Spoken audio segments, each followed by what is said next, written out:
నీ సన్నిధిని నా ఆయుష్కాలం లేనట్టే ఉన్నది.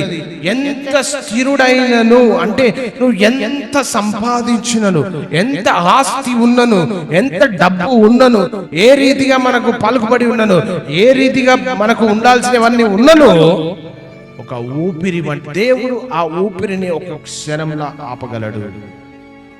ఒక క్షణముల ఆపితే మనం సంపాదించుకున్నంత ఎక్కడ పోవాలి? అది ప్రశ్న.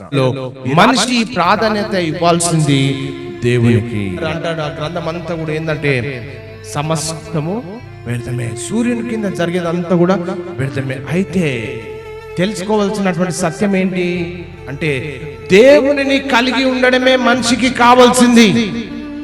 డబ్బు కాదు కలిగి ఉండాల్సింది, ఆస్తులు కాదు కలిగి ఉండాల్సింది. ఏమి కలిగి ఉండాలి అంటే దేవుని యందు స్థిరపరచబడాలి.